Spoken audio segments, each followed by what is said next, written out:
ఇప్పుడు వచ్చేసిన పెద్దలు గౌరవనీయులు వర్గ బలైన వర్గాల వాస్తవిక అక్క గారికి చింతక్క గారికి స్వాగతం సేవ తెలియజేస్తున్నాం. జై తెలంగాణ, జై తెలంగాణ. కారు గుర్తుకే మన ఓటు, కారు గుర్తుకే మన ఓటు. పక్క వెళ్ళి పోనాను.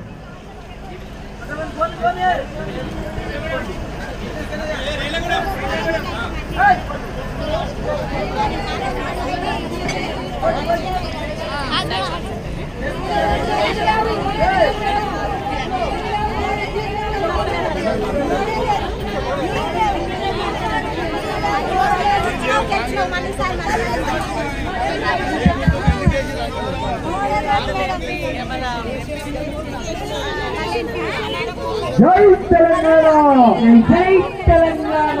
కారు గుర్తుకే మన ఓటు. మాయదారి కాంగ్రెసులో మన బతుకుల మందు ఓటేరో రాజన్న.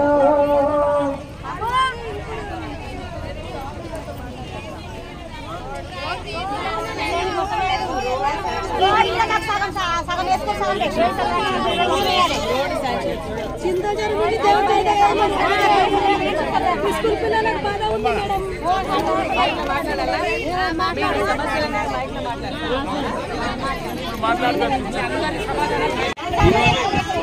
ఈరోజు ప్రచారమానంగా మన గ్రామానికి చేసిన మన గౌరవ ఎమ్మెల్యే సుంతా లక్ష్మారెడ్డి గారు, అలాగే మన ఇన్ఛార్జ్ దేవేంద్ర పటేల్ గారు, మా గంధర చైర్మన్ చంద్రగౌడన్న గారు, మా ఎంపీపీ నర్సన్న గారు, అలాగే అర్జున్ గారు, ఇలా పండుగ రవీణ గారు, శేర్కంపల్లి సర్పంచ్ లక్ష్మణ గారు, ఎంపీటీసీ ఆగమ గారు, దామోదర్ అన్న గారు, అలాగే శివశంకర్ అన్న గారు, మన ప్రెస్ మీడియాలు, మన ఊరు అన్నదమ్ములకు, వార్డు నంబర్లకు, అన్నదమ్ములకు, అక్కదమ్ములందరికీ నమస్కారాలు. ఎందుకంటే వీడికే చాలా ఆలస్యం అయిపోయింది. మేడం నేను భారీ మెజార్టీతో గెలిపించాం, సంతోషం. మా కర్మ ఏందో కానీ ఇక అప్పుడే ఎలక్షన్ కూడా వచ్చేసింది. మేడం గెలవగానే 15 రోజులకి 20 రోజులకి ఎలక్షన్ కూడా వచ్చింది. ఈ రోడ్ శాంక్షన్ అయింది మేడం. ఈ రోడ్డు తొందరగా చేపియాలి. ఒకటి మన భూముల సమస్యలు ఉన్నాయి మేడం. కొంతమంది భర్త చనిపోయిన 2 సంవత్సరాలు అయ్యి మేడం, వాళ్ళకి పింఛన్ వస్తలేదు. అది ఒకటి చేపియాలని చెప్పేసి వాటర్ సమస్య అయిపోయింది. ఇప్పుడు కాంగ్రెస్ పార్టీకి గెలిచింది, వాటర్ కరువు అయిపోయింది. కాంగ్రెస్ పార్టీనే కరువు కాలం కాబట్టి మనం దయచేసి మొన్న కంటే ఇంకా భారీ మెజార్టీ ఇవ్వాలని చెప్పేసి మనం ఏదైనా ఇప్పుడు మన స్థానిక ఎమ్మెల్యే ఉంది, మేడం ఉంది, ఏ సంవత్సరం మేడం చేస్తారు. కాబట్టి మీరు కారు గుర్తుకు మన వెంకటరామరావు సార్కి భారీ మెజార్టీ ఇస్తారని చెప్పేసి కోరుకుంటున్నా. ముందు కంటే భారీ మెజార్టీ ఇస్తాం. ఎందుకంటే కేసీఆర్ గారికి ఓటేసి భారీ మెజార్టీ ఇస్తామని చెప్పేసి కోరుకుంటున్నా. ఎందుకంటే అమ్మ ప్రత్యేకానికి ఇప్పుడు మన ఏమైనా ఎంపీ అభ్యర్థి ఏమని చేస్తుండే 10 లక్షల బీమా అన్నమాట. ప్రతి ఇంటికి యాక్సిడెంట్ బీమా చేస్తున్నాను అనమాట. ఎవరికైనా ఏమైనా అయినా 10 లక్షలు ఇస్తాను. 10 కుటుంబానికి నేను బీమా చేయించాలని గ్యారంటీ ఇస్తున్నా. మీరు ఖచ్చితంగా కారు గుర్తు ఓటేసి గెలిపించాలి. అలాగే ఏమైనా సమస్యలు ఉంటే మేడం చూస్తుంది. మనకు స్థానిక ఎమ్మెల్యే మన మేడమే కాబట్టి ఏ సమస్య ఉన్నా మేడం దగ్గర పోతాం. ఎవరు మాట్లాడినా వాళ్ళెవరు మాట్లాడకుండా కారు గుర్తు ఓటేసి గెలిపిస్తారని చెప్పేసి కోరుతున్నా. ఇప్పుడు మేడం మాట్లాడతాను. వాళ్ళ పెద్దలు గౌరవనీయులు వాళ్ళ అన్న దేవేంద్ర గారికి, మన గౌరవ ఎంపీపీ అధ్యక్షులు నరసింహులు గారికి, అదేవిధంగా పెద్దలు మన జిల్లా గ్రంథాలయ సంస్థ చైర్మన్ మన మండలి ఇన్ఛార్జ్ అయినటువంటి చంద్రగౌడ్ గారికి, అదేవిధంగా దామోదర్ అన్న గారికి, అదేవిధంగా మన స్థానిక సర్పంచ్ మన రమేష్ గారికి, అదేవిధంగా మహేందర్ గారికి, దామోదర్ రెడ్డి గారికి, గోస్ గారికి, మండల ఉపాధ్యక్షులు పండుగ రవి గారికి, శివ గారికి, అదేవిధంగా గౌరవ సర్పంచ్లందరికీ, పెద్దలందరికీ, గౌరవ ఎంపీటీసీ సభ్యులకు, అదేవిధంగా మన మండలం నుంచి చేసినటువంటి పెద్దలందరికీ, కొత్తగూడెం గ్రామానికి సంబంధించినటువంటి మా అక్క చెల్లెళ్లకు, అన్నదమ్ములకు, పత్రికా మిత్రులకు మీ అందరికీ పేరు పైన నా హృదయపూర్వక నమస్కారాలు తెలియజేస్తా ఉన్నా. మరి ఆలస్యమైన పైనుంచి ఎండ కొడుతున్నా మీరంతా కూడా ఉండి మాకు స్వాగతం పలికినందుకు మీ అందరికీ చేతులెత్తి నా హృదయపూర్వక ధన్యవాదాలు తెలియజేస్తా ఉన్నా. అంతేకాకుండా మన జరిగినటువంటి ఎమ్మెల్యే ఎన్నికల్లో మీరంతా కూడా మాకు మంచి మెజారిటీ ఇచ్చి నన్ను గెలిపించినందుకు కూడా మీకు ఎప్పటికీ రుణపడి ఉంటాను అని చెప్పేసి కూడా ఈ సభాముఖంగా మీకు తెలియజేస్తా ఉన్నా. మనకి ఇప్పుడు మొన్ననే ఎన్నికలు అయిపోయినాయి. ఎన్నికలు అయిపోగానే ఏమైనా పని చేద్దామనేసి అనుకుంటే మళ్ళీ ఎన్నికల కోడ్ వచ్చింది, ఎమ్మెల్సీ కోడ్ వచ్చింది, రాజ్యసభ కోడ్ వచ్చింది, అందులోనే మనకి ఇప్పుడు ఎంపీ కోడ్ కూడా వచ్చింది. కానీ మీరు గెలిపించి ఒక నమ్మకంతో విశ్వాసంతో మరి మనం పనులు చేయాలన్న ఆలోచనతో మీరు నన్ను గెలిపించడం జరిగింది. తప్పకుండా మన గ్రామానికి సంబంధించి ఏ సమస్యలు ఉన్నా కూడా వాటన్నిటిని కూడా తీరుస్తామని చెప్పేసి సభాముఖంగా మళ్ళీ మీకు అందరికీ హామీ ఇస్తా ఉన్నా. మీరు కింద మాట్లాడుతూ ఉంటే మనకు తాగునీటి సమస్య ఉందని చెప్తున్నారు, అదేవిధంగా పెన్షన్స్ రాలేవని చెప్తున్నారు, మనకు రోడ్డు కావాలని చెప్తున్నారు. ఒక్కసారి మీరు ఆలోచించండి, కేసీఆర్ గారి సమయంలో మనకి ఇటువంటి సమస్యలు వచ్చినాయా? తాగునీటికి ఎప్పుడైనా కటకట వచ్చిందా? పోయినసారి 10 సంవత్సరాల్లో కేసీఆర్ గారి నాయకత్వంలో ఇంటింటికి నల్లా కనెక్షన్ ఇచ్చి మిషన్ భగీరథ ద్వారా మనకు నీళ్లు అందించిందా లేదా? అప్పుడు ఏమైనా కష్టం వచ్చిందా? ఇప్పుడు కాంగ్రెస్ పార్టీ వచ్చిన 5 నెలల్లోనే మనకి ఇంటింటికి నల్ల కనెక్షన్ ఎటుపోయింది అర్థమైతలేదు, నీళ్లకు కష్టమై కటకట మొదలైంది. అవునా కదా? అదేవిధంగా కరెంట్, మనకు వ్యవసాయానికి 24 గంటలు కరెంట్ అంటే ఇప్పుడు ఆ 24 గంటలు కరెంటు పోయింది, 16 గంటలు కూడా సరిపోలేదు. ఆ రోజు పంటలు పుష్కలంగా పండితే ఈ కాంగ్రెస్ లో ఎండిపోతున్నాయి. అప్పుడు ఒక్క మోటార్ కాలిపోలే, ఒక్క ట్రాన్స్ఫార్మర్ కాలిపోలే, ఇప్పుడు మోటార్లు కాలిపోతున్నాయి, ట్రాన్స్ఫార్మర్లు కాలిపోతున్నాయి, పంటలు ఎండిపోతున్నాయి, పండించినటువంటి ధాన్యానికి మద్దతు ధర లేదు, అదేవిధంగా కొనుగోలు కేంద్రాలు సరిగ్గా నడుస్తలేవు, అన్ని ఇబ్బందులే. మరి కాంగ్రెస్ పార్టీ వస్తే ఏం చెప్పింది? 2 లక్షలు రుణమాఫీ చేస్తానని. చేసిందా? అయిందా? అయ్యడే మన రైతులందరికీ కాలేదా? మరి అదేవిధంగా 5 రూపాయలు బోనస్ ఇస్తాన్నారు పంటలకి, వచ్చిందా? కాలేదా? మరి అదేవిధంగా 500 రూపాయలు పంటకు ఒక్కొక్క క్వింటాల్కి మనకు 500 రూపాయలు ఇస్తాన్నారు, మక్కలకు కానీ కందులకు కానీ మరి ఇది ప్యాడీకి. మరి అది రాలేదు. 6 గ్యారంటీలు అన్నారు. 6 గ్యారంటీల మొదటిది బస్సు వచ్చింది, కానీ రెండవది మన ఆడవాళ్ళందరికీ 2500 రూపాయలు ఇస్తామన్న ప్రతి నెల వచ్చినాయా? రాలేవా? మరి అదేవిధంగా మనకి 500 రూపాయలకు సిలిండర్ ఇస్తామన్నది వస్తుందా? అది కూడా రాలేదా? అంటే అంత అబద్ధమేనా? మరి అదేవిధంగా మనకి రైతు బంధు కేసీఆర్ గారు ఏంటంటే ఇట్లా పంట కోస్తుంటేనే మన బ్యాంక్ ఖాతాలో 15,000 రూపాయలు ఎకరాకి వేస్తారు, ఎందుకంటే పెట్టుబడి సాయం కింద. మరి వీళ్ళు 15,000 ఇస్తామన్నారు. కేసీఆర్ ఇచ్చే 10,000 తీసుకోదు, మేము వస్తున్నాం 15,000 ఇస్తున్నారు. మన రైతులకు ఎవరికైనా 15,000 వచ్చినాయా? రాలేవా? అది కూడా కౌలు రైతులకు, మరి రైతు కూలీలకు ఎకరాకు 12,000 రూపాయలు వస్తాయి. అవి వేసినారు మీ ఖాతాలో? అవి కూడా వేయలేదా? ఇండ్లు ఇస్తామన్నారు, వచ్చినాయా? ఇళ్ళ స్థలాలు ఇస్తామన్నారు, వచ్చినాయా? ఓకేనా? ఇళ్ళకి 200 రూపాయల కరెంటు, 200 యూనిట్ల కరెంటు మాఫీ చేస్తున్నారు, వచ్చినాయా?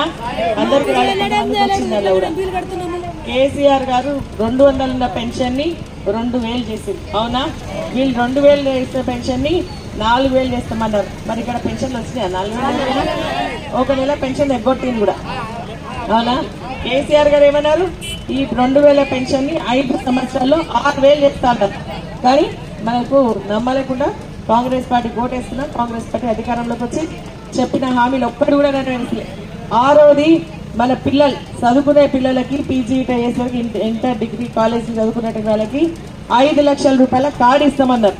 కాలేజ్ ఫీజు కట్టుకోవడానికి, బుక్కులు కొనుక్కోవడానికి, రానుపోని ఖర్చులు కానీ ఇస్తామన్నారు. వచ్చిందా? మన పిల్లలకు ఆడపిల్లలకు స్కూటీలు ఇస్తామన్నారు, వచ్చినాయా? చదువుకొని అన్ఎంప్లాయ్మెంట్ అంటే ఉద్యోగం లేనటువంటి వాళ్ళకి 4,000 రూపాయలు ఇస్తామన్నారు, వచ్చినాయా? ఏమి రాలేదు. కళ్యాణ లక్ష్మి, షాదీ ముబారక్ మన కేసీఆర్ గారు ఎంత ఇచ్చిండు? కేసీఆర్ గారు ఎంత ఇచ్చిండు? షాదీ ముబారక్, కళ్యాణ లక్ష్మికి 1,00,000 వచ్చినాయా? 1,116 రూపాయలు వచ్చినాయా? మరి వీళ్ళు ఇంకొక తులం బంగారం ఎక్కిస్తాను, వస్తుందా? బంగారం లేదు, 1,116 లేవు. మరి అదేవిధంగా బంగారం ధర ఎంత అయింది? 55-60 వేలు ఉన్న బంగారం 75,000 రూపాయలు, అవునా? అన్ని మోసమే, ఒక్కటి కూడా చేయలే. మళ్ళీ మోసం చేసిన వాళ్ళకి ఓట్లు వేద్దామా? మళ్ళీ మోసపోదామా? మరి లేదన్నప్పుడు మనకు అన్ని సక్రమంగా జరగాలి, వాళ్ళు చెప్పినట్టుగా రావాలంటే ఏం చేయాలా? కారు గుర్తుకు వేద్దామా? కారు గుర్తుకు వేద్దాం. వెంకటరామరెడ్డి గారిని గెలిపించుకుందాం. ఎందుకంటే వెంకటరామరెడ్డి గారు మంచి వ్యక్తి. మరి ఆయన కలెక్టర్ గుండి మనకు సేవ అందించింది.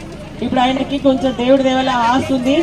నన్ను నా తల్లిదండ్రులు చదివిస్తే కలెక్టర్ అయినా గ్రామాల నిరుపేదలైనటువంటి పిల్లలకు చదువుకోవాలనే ఉత్సాహం ఉన్నా, తెలివి ఉన్నా పైసలు లేక వెనుకబడుతున్నారు. నేను కలెక్టర్ గా చాలా మందిని చూసినా. కొంతమందికి సహాయం చేసిన. ఇప్పుడు ఎంపీగా నాకు అవకాశం ఇస్తే సంవత్సరానికి 5 సంవత్సరాలకి 100 కోట్లు అంటే సంవత్సరానికి 20 కోట్లు పెట్టి మన పిల్లలు చదువుకోవడానికి కోచింగ్ సెంటర్లు నర్సాపులు ఓపెన్ చేస్తా అంటున్నాడు. ట్రైనింగ్ ఇప్పించేసి వాళ్ళకి నైపుణ్యత ఇప్పిస్తా అంటున్నాడు. వాళ్ళ కోసం ప్రైవేట్, ఆయనకు కలెక్టర్ కాబట్టి అందరితో పరిచయాలు ఉన్నాయి కాబట్టి మంచి మంచి కంపెనీలను తీసుకొచ్చి ప్రైవేట్ పరంగా మన పిల్లలకు ఉద్యోగాలు ఇస్తా అంటున్నాడు. నర్సాపులో ఒక ఫంక్షన్ హాల్ కట్టి మన పిల్లల పెళ్లికి కేవలం ఒక్క రూపాయికి ఫంక్షన్ హాల్ ఫ్రీ ఇస్తా అంటున్నాడు. అటువంటి వాళ్ళ వల్ల ఇప్పుడు మనం ఇంకా రమేష్ గుర్తు చేస్తున్నాడు, మనకి ఇన్సూరెన్స్ లేదు, చాలా మందిని డబ్బులు కట్టుకుంటలేము, చనిపోతే వాళ్ళ కుటుంబాలు రోడ్డు పాలవుతున్నాయి. అందుకనే ఒక్కొక్క కుటుంబానికి ఒక 10 లక్షల రూపాయల ఇన్సూరెన్స్ కూడా కల్పిస్తామని చెప్తా ఉన్నారని చెప్పేసి కూడా నేను ఈ సందర్భంగా తెలియదు. అటువంటి ఆయన గెలిపించుకుందామా లేదా? ఒక ఆయన ఇప్పుడు కాంగ్రెస్ పార్టీ నుంచి ఏంటంటే మన కులం పేరు వస్తున్నారు, ముద్రాజ్ ఆయన ఎప్పుడైనా మనకి ఏమైనా సహాయం చేసిందా ఒకసారి ఆలోచన చేసుకోవాలి. కేసీఆర్ గారు చేసిన ముద్రాజులకు ఏమైనా చేస్తే హైదరాబాద్ లో 3 ఎకరాల స్థలం ఇచ్చిండు, 3 కోట్లతో మంచి బిల్డింగ్ కట్టించిండు కేసీఆర్. మరి అదేవిధంగా ఊర్లలో చేపలు వేసింది కేసీఆర్, చేపలు అమ్ముకోవడానికి బండ్లు ఇచ్చింది కేసీఆర్, మన ఆడోళ్ళు అమ్ముకోవడానికి థర్మోకోల్కి సంబంధించిన చిన్న ఇది ఇచ్చింది కూడా కేసీఆర్. అవునా?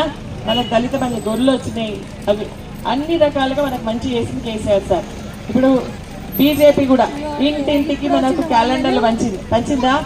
బీజేపీ ఓట్లు వేయమని చెప్పేసి క్యాలెండర్ నుంచి మేము రామాలయం కట్టినా మాకు ఓట్లు వేయండి అంటున్నారు. కేసీఆర్ గారు కూడా మనకు యాదగిరిగుట్ట కట్టలేదా? మనం ఎప్పుడైనా మనం ఊర్లలోకి వచ్చి మేము యాదగిరిగుట్ట కట్టినాం కదా, మాకు ఓట్లు ఏమని అడిగినామా?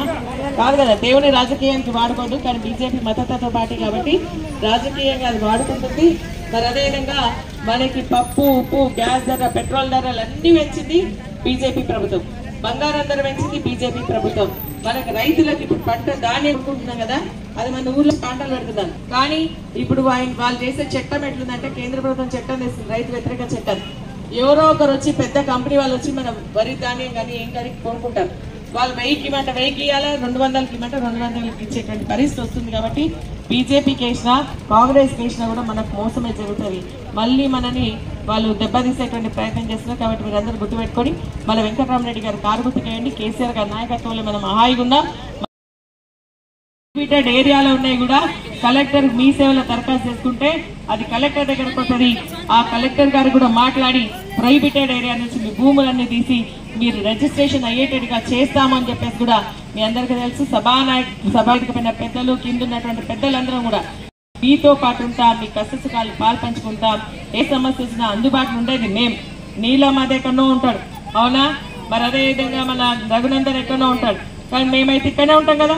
రోజు సేవ కలిగేది మావన్నీ. ఎక్కడ ఒక్కరికి ఏమైనా సమస్య వచ్చినా ఒక్క ఫోన్ చేస్తే మేము చెప్పాం. వాళ్ళు హాస్పిటల్ ఎవరికి యాక్సిడెంట్ అయినా రమేష్ చెప్తే వాళ్ళకి చెప్పినాం, వాళ్ళని బాగా చూడండి, మంచిగా చూడండి, తక్కువ చేయండి అని.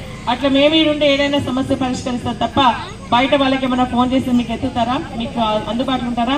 కాబట్టి అందుబాటులో ఉండేటువంటి మమ్మల్ని వెంకటరామరెడ్డి గారిని కేసీఆర్ గుర్తు, కారు గుర్తు కోట్లేసి గెలిచాల్సి వాళ్ళందరికీ కోర్టు సెలవు తీసుకుందాం. జై హింద్, జై తెలంగాణ, జై తెలంగాణ.